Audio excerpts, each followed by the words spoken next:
Shalom chez vous, shalom, shalom. Nous sommes dimanche. C'est chaque dimanche que nous suivons la bonne nouvelle de Jésus-Christ dans Jésus-Christ, le pain de vie. Et c'est dimanche, nous allons parler sur refuser Moïse, tu resteras dans l'esclavage 40 ans de plus. Et refuser Jean-Baptiste, si tu refuses Jean-Baptiste, tu rateras les plans de Dieu dans ta vie. Refuser Moïse, tu resteras 40 ans dans l'esclavage, 40 ans de plus dans l'esclavagisme. Et refuser Jean-Baptiste, tu rateras les plans de Dieu dans ta vie.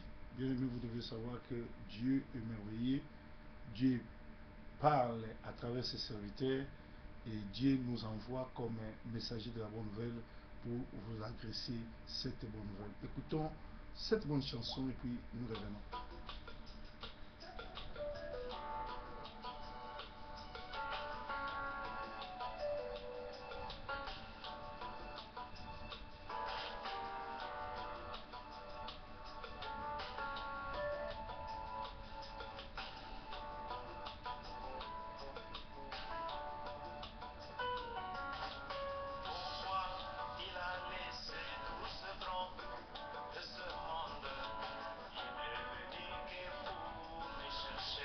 Pourquoi il est venu que te chercher?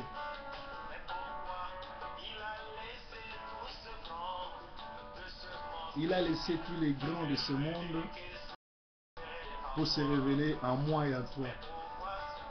Mais pourquoi seulement moi? Pourquoi seulement toi?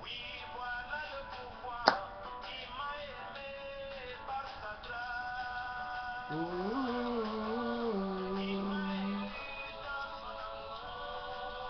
oh, oh, oh,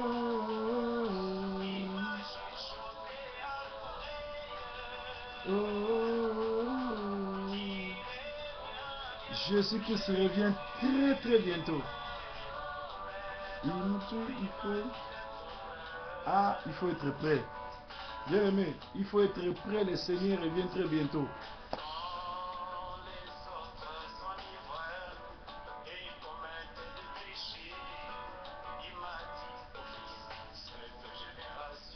Ne passera pas.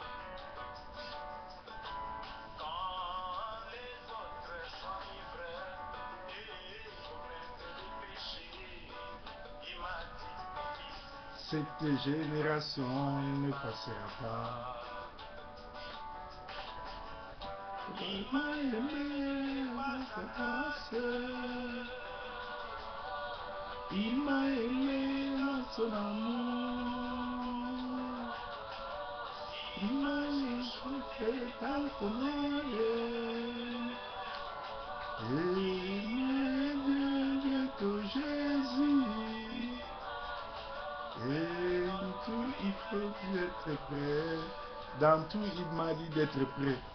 Nous devons être prêts parce que le Seigneur revient très bientôt.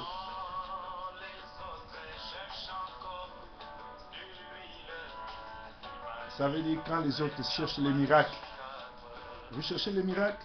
Malachie 4.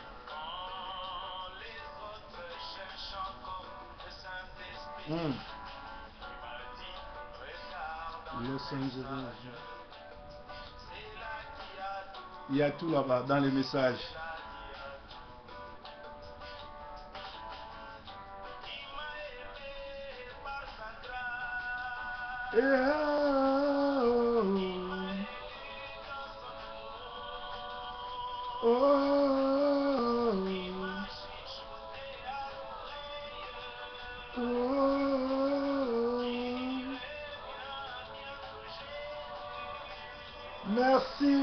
Merci Seigneur. Jésus-Christ revient très bientôt. Il revient très bientôt. Merci notre bien-aimé Lif Codiciel. Moi, je n'écoute que Lif Codiciel et Alain Moloto parce que ce sont des gens qui sont inspirés et des gens qui ont fait la rencontre personnelle avec Dieu et Dieu est avec eux.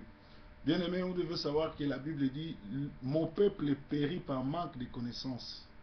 Dieu envoie ses serviteurs pour aller chercher. Parce qu'il dit, il envoie sa parole et sa parole les sauva. Alléluia.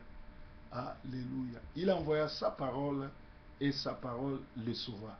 C'est la parole de Dieu qui sauve, c'est la parole de Dieu qui bénit, c'est la parole de Dieu qui élève. Dans l'Acte des Apôtres 2, 40 à 41, Acte des Apôtres 2, 40 à 47, on nous dit, dans les temps des apôtres, les apôtres amenaient ceux qui étaient sauvés dans l'église. C'est-à-dire, les apôtres, pour que tu sois membre de leur église, tu dois passer par la délivrance, par les baptêmes, par la délivrance, partout. Mais aujourd'hui, nous avons des gens qui n'ont pas encore reçu Jésus-Christ comme Seigneur et Sauveur, qui ne connaissent même pas Dieu, qui se disent pasteurs, diacres, tout cela, c'est pour séduire le peuple de Dieu. Alléluia. Et dans 1 Thessaloniciens 2, 3 à 12, on nous dit, notre prédication ne doit pas se reposer ni sur l'erreur, ni sur le motif impur, ni sur la fraude. Mais puisque Dieu nous a jugés dignes de nous confier l'évangile, nous ne parlons pas pour plaire aux hommes, mais à Dieu qui sonde les cœurs. C'est-à-dire, Dieu ne donne pas l'évangile à n'importe qui. D'ailleurs, il dit qu'il n'y ait pas plusieurs prédicateurs. Parce que Dieu, quand il te donne l'évangile, ce n'est pas pour aller marchander, ce n'est pas pour aller vendre ça. Dieu te juge digne de porter sa parole. C'est-à-dire, Dieu n'appelle pas n'importe qui. Souvenez-vous, Jésus avait plusieurs amis, mais il avait un ami de marque chaque fois dans sa table, la personne de Lazare. Mais le moment de donner l'apostolat à ses amis est arrivé. Lazare n'a pas été choisi comme apôtre. Mais Lazare, c'était un ami de Jésus. Ils mangeaient ensemble, ils vivaient ensemble. Pourquoi Jésus n'a pas donné le ministère à Lazare? Parce que Lazare n'était pas fidèle. Lazare Dieu n'avait pas confiance en lui. Lazare, peut-être qu'il était très fort à la table, mangeait tout et tout. Mais Lazare ne pouvait pas gêner. Lazare ne pouvait pas supporter l'évangile. Voilà pourquoi Dieu ne lui a pas donné cette tâche de prêcher la parole. Maintenant, nous allons lire dans Ésaïe 9, 15, on nous dit, ceux qui conduisent ce peuple l'égarent et ceux qui se laissent conduire se perdent. C'est pourquoi le Seigneur ne saurait se réjouir de leurs jeunes hommes, ni avoir pitié de leurs orphelins et de leurs veuves, car tous sont des impies et des méchants, et toutes les bouches profèrent des infamies. Malgré tout cela, sa colère ne se pèse point, et sa main est encore étendue, car la méchanceté consomme comme un feu.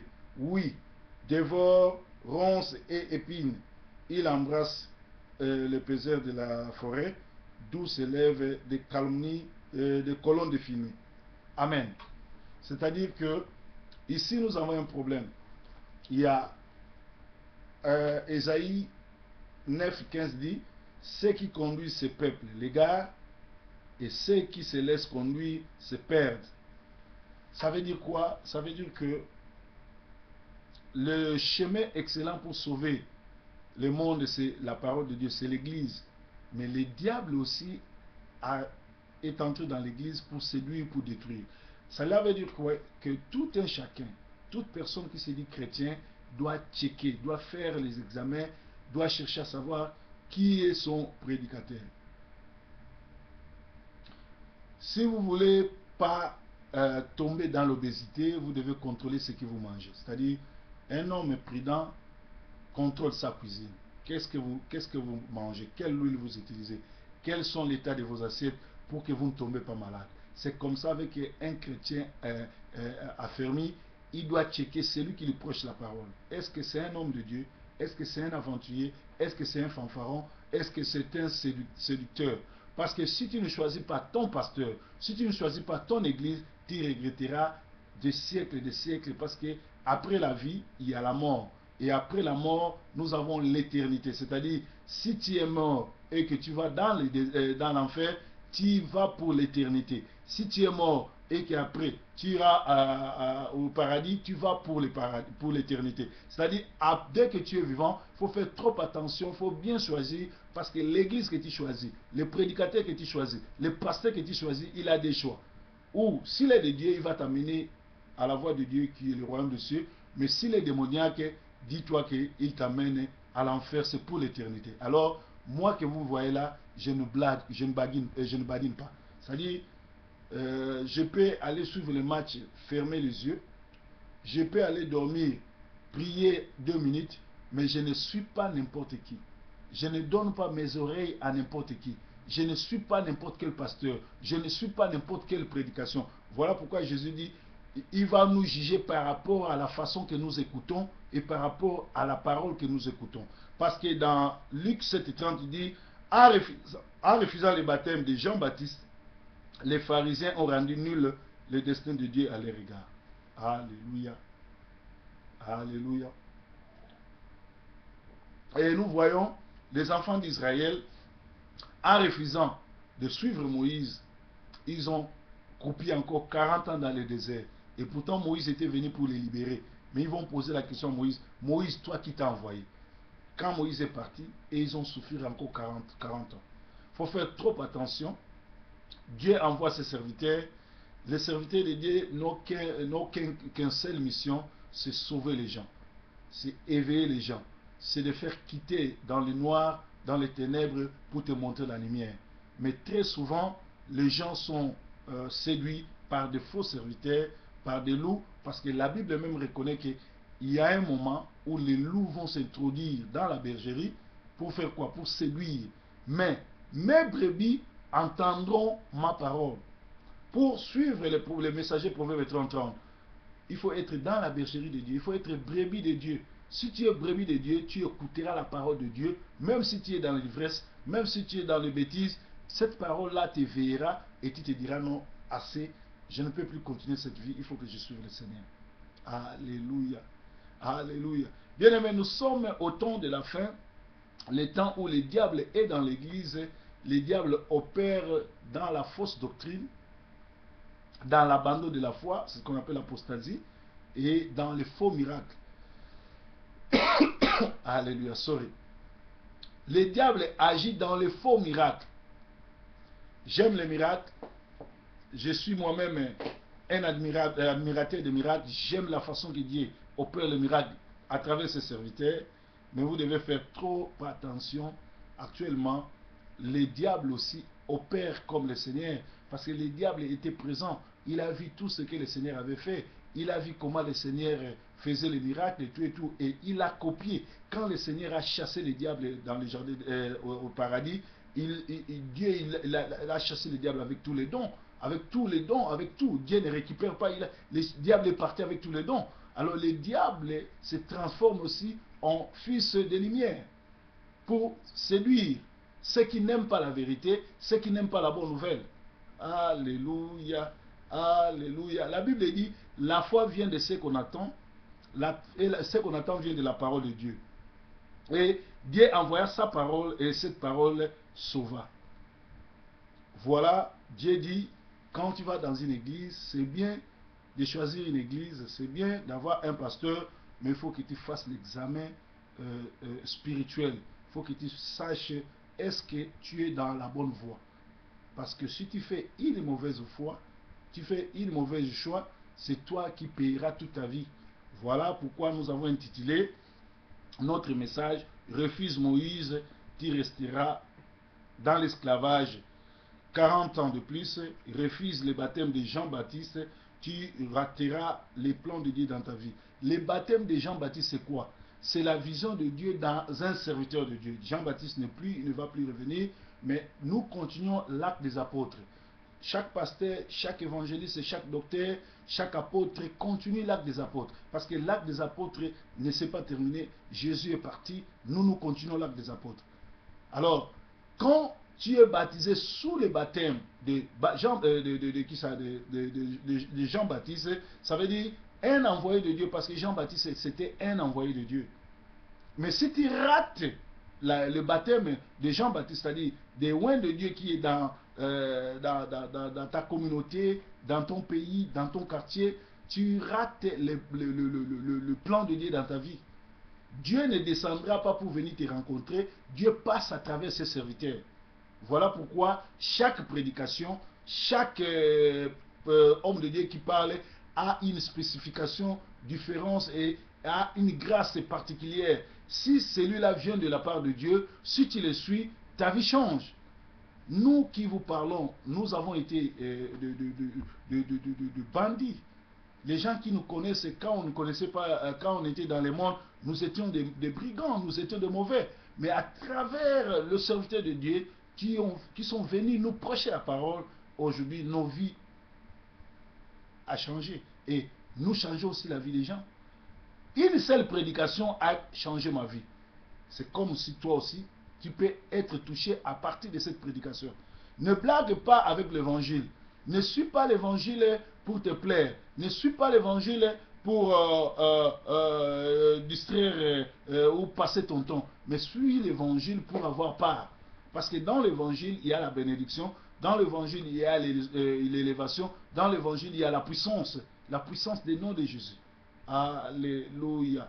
Et voilà pourquoi Jésus-Christ dira, je maîtrise vos fêtes, je ne puis sentir vos assemblées.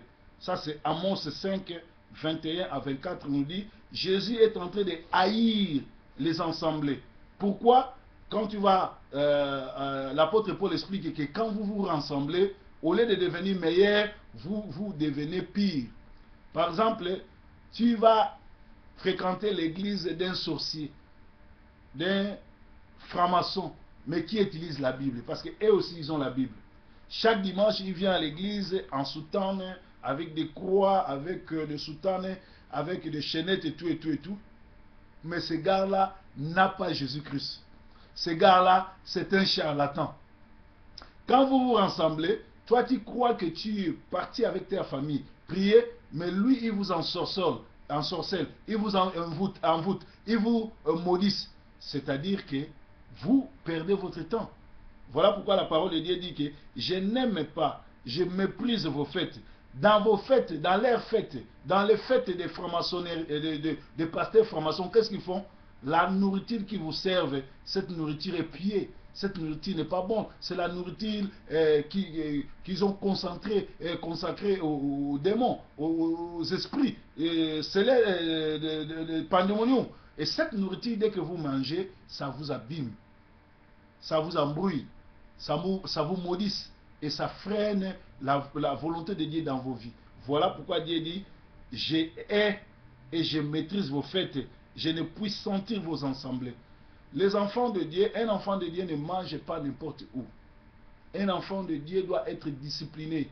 Et vous devez savoir que Jésus a un problème avec les fêtes. C'est pendant la fête que, lisez bien la Bible, vous allez voir que tous les oints de Dieu, que ce soit Jean-Baptiste, que ce soit le Seigneur Jésus, tous les martyrs de la parole sont morts pendant la fête. C'est pendant la fête que les diables organisent pour sacrifier, pour tuer, pour mettre du poison, pour envoûter les enfants de Dieu. Quand vous partez dans une église, nous parlons de la fausse doctrine. Nous avons des églises qui craignent Dieu, des églises de Dieu vivantes qui célèbrent Dieu, ça il n'y a pas de problème. Mais nous parlons des églises charlatans. C'est-à-dire leur nourriture est envoûtée, leur boisson est envoûtée. Il faut suivre les témoignages des sorciers. Vous allez voir, des fois, vous partez dans des fêtes de l'église. Quand on vous sert à boire, c'est du pipi, des urines. Et quand on vous sert à manger, c'est du caca, des sorcières qu'on vous livre. Et quand vous mangez des trucs comme ça, vous devenez l'esclave du pasteur. Vous devenez envoûté 5 fois plus. C'est-à-dire, tout ce qu'il dira, il peut même prendre votre femme, partir avec, vous allez trouver que c'est une bénédiction. Et des gens comme ça, la première des choses, vous allez être égaré, vous n'allez pas supporter à écouter la vraie parole. Quand un vrai serviteur de Dieu, rempli de la puissance de Dieu, passe dans votre ville, dans votre quartier, prêche la parole, vous n'allez pas vouloir aller. Vous n'accepterez pas aller écouter cela. Le diable fera tout de présenter les prédicateurs son côté négatif, un faux témoignage, parler du mal de lui pour que vous puissiez être découragé de ne pas aller suivre ces gars-là. D'ailleurs, le plan du diable, c'est quoi? Il commence par détruire le vrai serviteur de Dieu par de faux témoignages. C'est-à-dire, il peut créer des témoignages, raconter des histoires tout simplement pour freiner les gens qui voudraient suivre cet homme.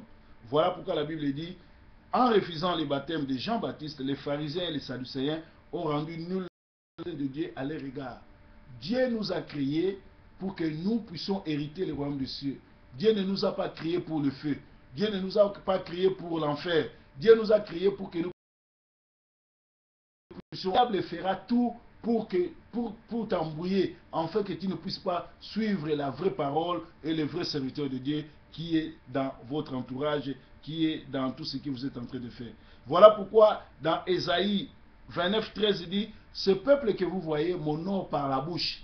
M'honore par la bouche, c'est-à-dire, ils viennent m'honorer, ils viennent seulement parce qu'ils ont des problèmes de papier, ils ont des problèmes de mariage, ils ont des problèmes de maison, du travail, tout et tout.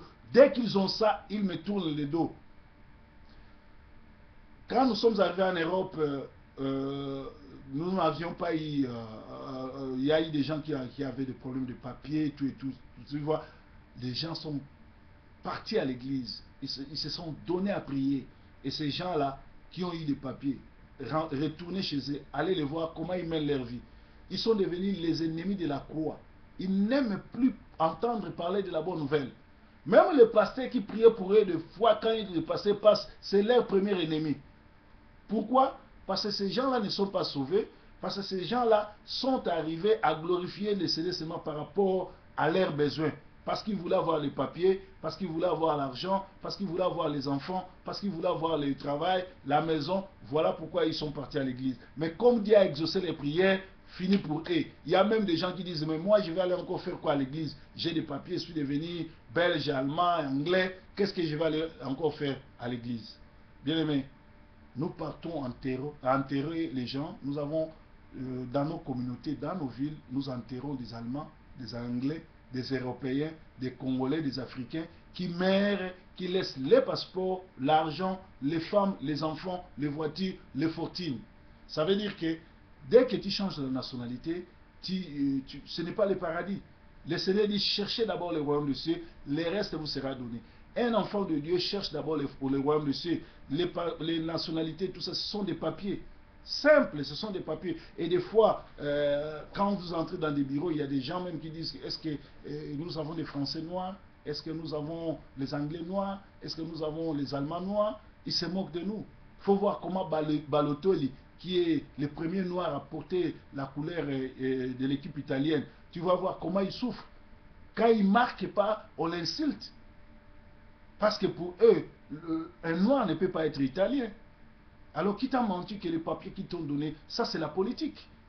Tu es citoyen de ton pays, tu es citoyen du ciel. Tu es citoyen du ciel. Tu as été créé pour hériter le royaume, pas pour être français, anglais, allemand, tout et tout et tout. Non. Voilà pourquoi des choses comme ça nous éloignent du Seigneur. Dieu nous a sauvés pour le royaume. Dieu ne nous a pas sauvés pour une voiture, pour une maison, pour l'argent dans des banques, pour organiser des fêtes, tout et tout. Voilà, nous tombons très bas parce que les diables nous séduisent et nous entraînent dans des bêtises. Alléluia. Nous vivons l'époque où l'antéchrist, agent du diable, agit déjà dans l'église.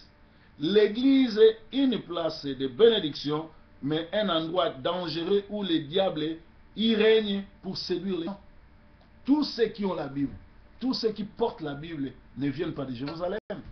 Les diables, les démons ont aussi la Bible. Les charlatans, d'ailleurs, ils se font passer maintenant pour des prophètes. Ils ne sont plus charlatans, ils ne sont plus tangoudi, ils ne sont plus nganga, mais ils sont maintenant prophètes. Ils prophétisent, ils font avec la Bible. Alléluia. Il faut avoir l'esprit de Dieu pour connaître si tu es dans les vrais ou si tu es dans les faux. Alléluia. Dieu, il dit, je maîtrise vos fêtes, je ne puis sentir vos assemblées. Parce que toi, tu es un fanatique, tu vas seulement manger et boire. Si Dieu t'ouvrait les yeux, tu allais voir et tu n'aimeras plus amener tes enfants dans l'endroit où tu vas. Parce que là, on vous donne du pipi, on vous donne du caca. Et ces trucs-là vous envoûtent. Ces trucs-là vous maudissent. Dans de bonnes églises, on vous donne la sanctification, on vous donne le sang de Jésus qui purifie votre corps, âme, esprit, où les démons, les enchantements ne peuvent rien contre vous. Mais si vous partez dans des églises francs-maçons, vous êtes maudits et vous allez devenir, votre situation va s'empirer. Vous allez crier, vous allez aller chercher les oncles, les tantes qui pour vous donner la solution, vous n'y trouverez pas, parce que la vraie solution, ça serait de rentrer dans la bonne parole. Alléluia. Alléluia. Lisons d'abord Apocalypse 2, 12 à 16. Nous sommes dans refuse Moïse, tu resteras dans l'esclavagisme 40 ans de plus. Refuse Jean-Baptiste, tu rateras les plans de Dieu dans ta vie. Alléluia. Apocalypse 2 nous dit ceci. Apocalypse 2. Apocalypse 2. 12. Je commence par 12. Écrit à l'ange de l'église de Pergame. Voici ce que dit celui qui a l'épée aiguë à deux tranchants. Je sais où tu demeures. Je sais que là est le trône de Satan. Tu retiens mon nom et tu n'as pas renié ma foi. Même au jour d'Antipas, mon témoin fidèle, qui a été mis à mort chez moi, chez vous, là où Satan a sa demeure. Moi, j'ai quelque chose contre toi, ce que tu as là des gens attachés à la doctrine de Balaam, qui enseignait à Balak à mettre une pierre d'achoppement devant les fils d'Israël pour qu'ils ne mangent de viande sacrifiée aux idoles et qu'ils se livrent à la débauche. De même, toi aussi, tu es des gens attachés pareils à la doctrine des Nicolaïtes. Alléluia. Alléluia. L'église de Pergame. Pergame, c'était au nord de Smyrne, jadis célèbre par son temple d'Escalape. Son église n'est mentionnée que dans l'Apocalypse. L'église de Pergame n'est mentionnée que dans l'Apocalypse. C'était l'église où les gens aimaient les fantasmes. Et la Bible dit qu'il y a des gens qui croient qu'ils sont dans l'église, mais là où ils sont dans les demeures de Satan, du diable. Écrit à l'ange de Pergame. Voici ce qu'il dit celui qui a l'épée à double tranchant. L'épée à double tranchant, c'est la parole de Dieu. La parole de Dieu est l'épée à double tranchant. Il sauve, il guérit, il protège aussi. Voici ce que l'épée à double tranchant. Je sais où tu demeures. Je sais que tu es là où tu demeures est le trône de Satan. Tu retiens mon nom, tu n'as pas renié ma foi. C'est-à-dire, le trône de Satan, c'est une église de Satan. Ils n'ont pas renié la foi, c'est-à-dire ils prêchent la foi biblique. Ils ont la Bible, ils parlent de tout ce que les vrais chrétiens font. Ils n'ont pas renié son nom, ils citent aussi le nom de Jésus. Ils parlent de Jésus, il y a la croix, il y a tout. Mais en bas, il y a les colécantes sauvages. Il y a les os des gens qui sont morts. Il y a de la nourriture sacrifiée. Ça fait quoi? Ça vous donne, ça vous livre à la débauche. Voilà pourquoi vous allez voir, les pasteurs sont maintenant des impudiques. Pourquoi les gens qui fréquentent des églises comme ça ne sont pas sauvés? Les gens qui fréquentent des églises comme ça, leur situation s'empire. Tout simplement parce que les églises comme ça, ce sont les temples des démons, là où Dieu et là où Satan règne. Mais ces gens-là sont très intelligents, sont sages. Ils utilisent le nom de Dieu. Alors comment le savoir? Il faut être rempli de la puissance de Dieu. Et la Bible de Dieu dit, de même toi aussi, tu as des gens attachés pareillement à la doctrine des Nicolaïtes. Les Nicolaïtes, ce sont des gens qui manipulaient, qui escroquaient, qui envoûtaient. C'est-à-dire les Nicolaïtes, ils ont les doctrines de... Ils veulent acheter une maison, ils vous trompent. Amenez votre argent, nous allons acheter l'église. Quand vous donnez l'argent, lui prend cet argent pour aller s'acheter sa maison en Afrique. Cela se passe chez les pasteurs africains. C'est comme ça qu'ils mentent, la doctrine nicolaïte. Et ils disent encore dans Apocalypse 2:16, il dit, répands-toi donc, sinon je viendrai à toi bientôt, je te combattrai avec l'épée de ma bouche. L'épée de sa bouche, c'est la vraie parole. Ils disent encore que vous avez la doctrine de qui? De Balaam. Balaam, c'est qui? Ce sont les serviteurs qui maudissent moyennant de l'argent, qui bénissent moyennant de l'argent. Tu veux être béni, ils te vendent la prière. Il y a la prière pour ceux qui donnent 10 livres, 100 euros, 10 dollars, 50 dollars, 100 dollars. Il y a la prière et la bénédiction par rapport à l'argent que tu donnes. Et ils donnent des messages que Dieu ne les a même pas envoyés. Oh, Dieu me dit, dans cette église, il y a 3 femmes. Dieu va vous visiter. Dieu ne lui a rien dit. Mais comme il a l'esprit, il a cet esprit, voilà pourquoi il est en train de mentir. Alléluia. Alléluia. Et dans des églises comme ça, ils freinent vos étoiles. Vous devez savoir que chaque enfant, quand il naît avec son étoile. Figurez-vous que quand le Seigneur Jésus-Christ est né, les mages qui sont les charlatans de l'époque de gens, des francs-maçons, ont vu cette étoile-là, sont venus adorer le Seigneur. Actuellement, aujourd'hui aussi, les mages, les scientifiques, les francs-maçons, les sorciers, les démoniaques, ils voient l'image, ils peuvent embrouiller, ils peuvent brouiller ton image, ils peuvent brouiller ton étoile, ils peuvent même ils peuvent même mettre du noir dans ton étoile.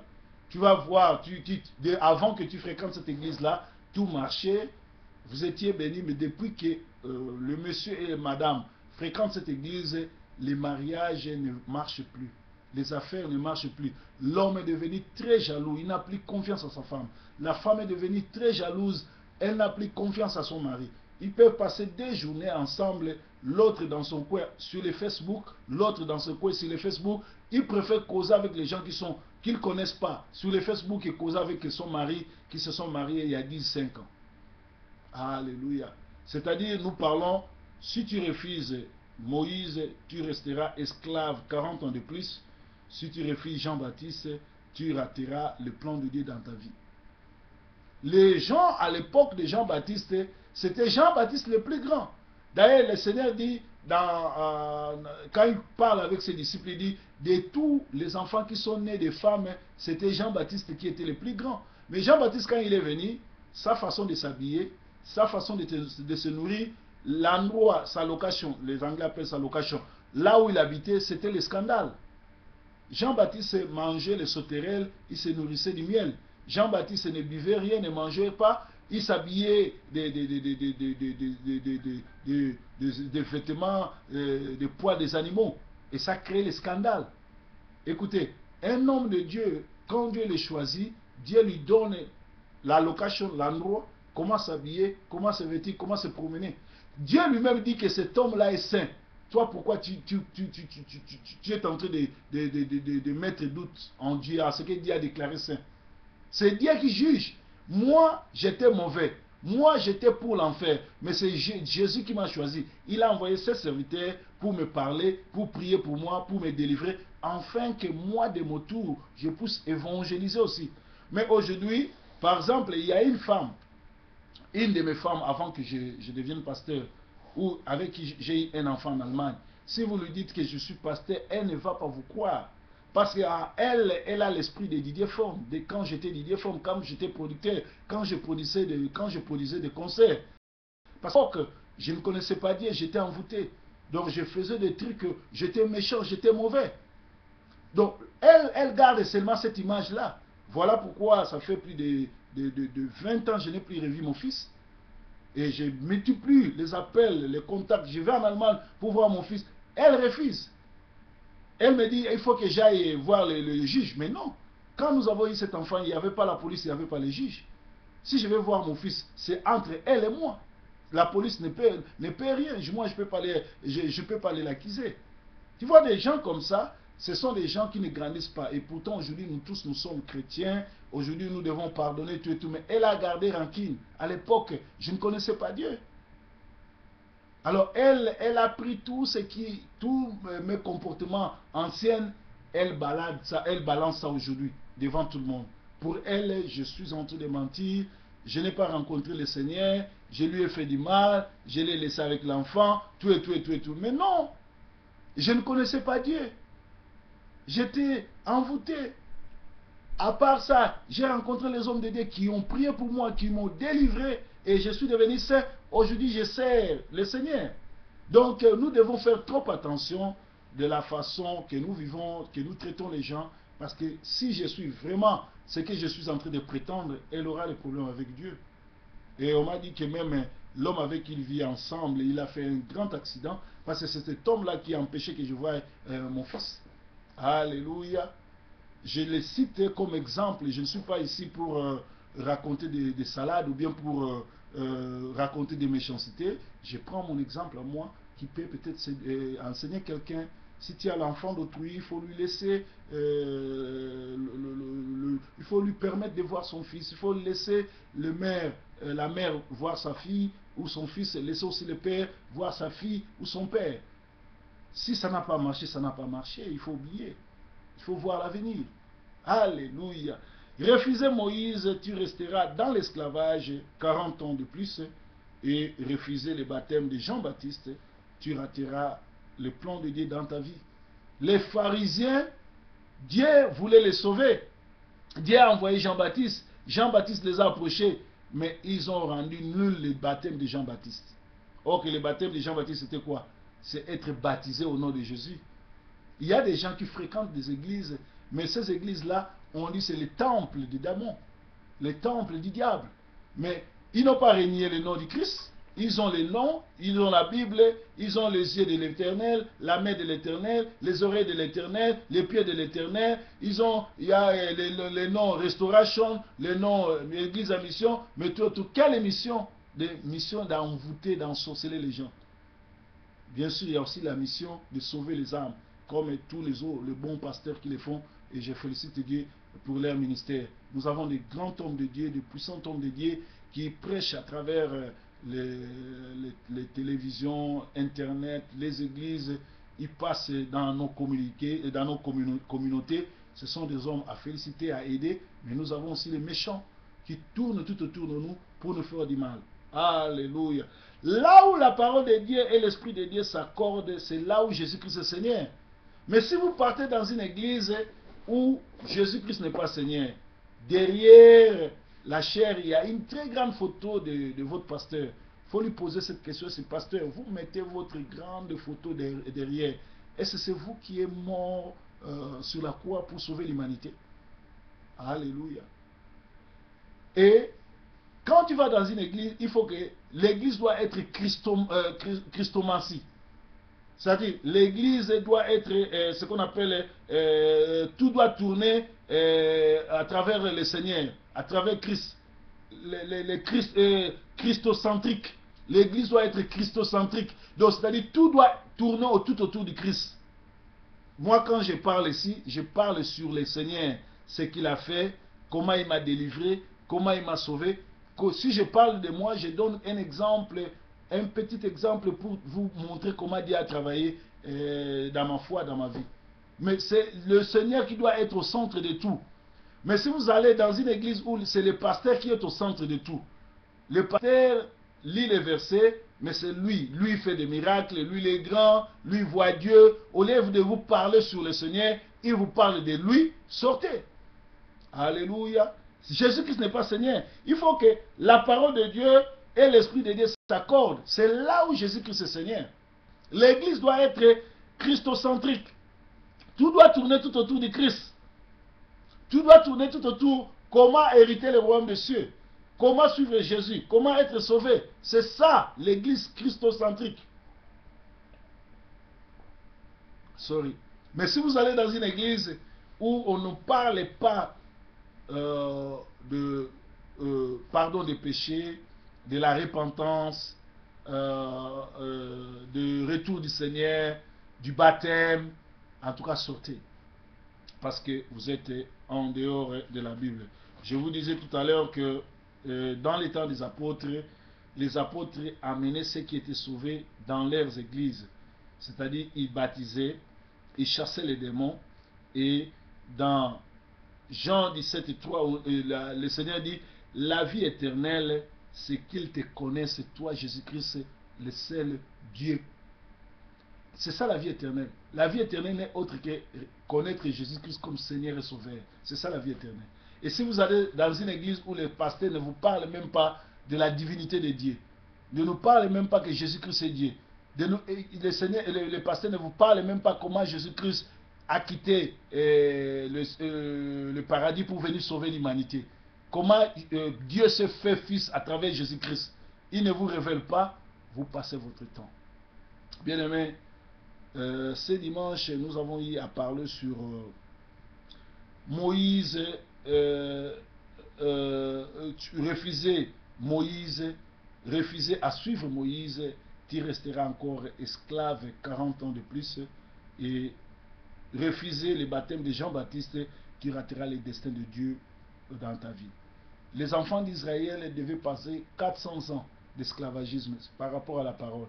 Mais ils ont fait plus de 20 ans encore, parce que quand Moïse est arrivé comme libérateur, et ils ont douté de Moïse. Ils ont dit, toi Moïse, qui t'a choisi? Toi, qui t'a mis chef pour nous libérer? Or, c'est ce même Moïse-là qui les libérait 40 ans plus tard. Or, le moment était arrivé pour que Moïse puisse libérer les enfants d'Israël. Mais à cause de leur doute, ils ont passé encore 40 ans de souffrance. 40 ans d'esclavagisme. Toi aussi, le Seigneur te parle. C'est le moment de quitter la maison du diable. La maison, les temples où Apocalypse 2 nous dit ceci. Il dit, 12, il dit, écrit à l'ange de l'église de Pergame, voici ce qu'il dit, celui qui a l'épée aiguë et à des tranchants. Je sais où tu demeures, je sais que là est le trône de Satan, tu retiens mon nom, tu n'as pas régné ma foi, mais au jour d'Antipas, mon serviteur fidèle, qui a été mis à mort chez vous, là où Satan a sa demeure. Des gens comme ça, si tu les rencontres en cours de route, tu lui dis, là vous partez, vous appelez église, vous appelez sanctuaire, c'est la demeure du Satan. Les demeures du Satan. Le diable est là. Vous fréquentez le diable. Il va vous dire que toi tu crées des problèmes. Mais Dieu est en train de dire, va leur dire, je sais que là où vous êtes, ce que vous appelez église, vous n'avez pas régné mon nom. Vous n'avez pas régné ma foi. Ça dit la foi c'est quoi? Tout ce que nous confessons, les baptêmes, tout et tout et tout, la prière, il chasse aussi les démons, il demande aussi la plénitude du Saint-Esprit, mais tout ce qu'il demande ce sont des prières et l'onction satanique. Bien-aimé, cette parole, Dieu ne peut pas me l'envoyer si il n'a pas destiné ça à une personne. Moi je crois que Dieu, à travers cette parole, a voulu parler à une personne. Et cette personne peut être toi qui me suis. Alors, je voudrais prier pour que le Seigneur puisse te visiter, afin qu'à travers la nuit, à travers la vision, la voix audible, tu puisses savoir pourquoi seulement toi. Pourquoi le Seigneur t'a choisi. Pourquoi le Seigneur a voulu que tu puisses écouter cette parole. Pourquoi le Seigneur te dit d'être prêt. Peut-être tu es en retard. Peut-être que tu es dans la fausse doctrine. Peut-être que tu es envoûté. Peut-être que tu t'enivres. Peut-être que tu es dans les débauches. Cette parole, c'est une interpellation que le Seigneur m'envoie s'adresser à toi. Revois ta vie. Revois ton église. Est-ce que là où tu vas prier, tu es sûr que Dieu est là-bas? Est-ce que tu n'es pas dans les temples du diable? Est-ce que tu n'es pas sous l'influence du diable? Tout ce qui t'arrive, tu ne vois pas que tu dois changer. Tu ne vois pas que tu dois quitter là où tu appelles l'église. Parce que ces gens-là ne sont pas dans la vérité. Les façons de prier, les façons de traiter les choses, les façons de se comporter, les façons de prêcher. Tu ne vois pas qu'il y a l'anguille sous roche.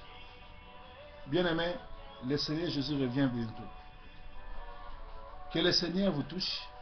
Que le Seigneur bénisse une personne afin que cette parole soit utile dans ta vie. Si vous n'avez pas où prier, vous êtes à Manchester, nous sommes à Manchester, à Clayton. Notre église s'appelle World World Harvest Christian Center, la moisson mondiale. C'est-à-dire, prenez le bus à partir de Piccadilly, les bus qui vont vers Ashton, prenez le bus 216 ou 231 et demandez au chauffeur de vous faire descendre à l'arrêt Aldi Clayton. Dès que vous arrivez là-bas, contournez les shops et vous allez voir un grand panneau écrit World Harvest Christian Center. Chaque dimanche, nous sommes là de 14h30 à 16h30. Vous allez écouter la vraie parole. Nos kits sont en bilingue, lingala et français. Venez écouter la parole comme vous ne l'avez jamais écouté. Le Seigneur va vous bénir. Merci pour ce dimanche. Que le Seigneur vous bénisse. En tout cas, faites trop attention. Soyez branchés. Écoutons la voix de Dieu. Merci. Bon dimanche à tous.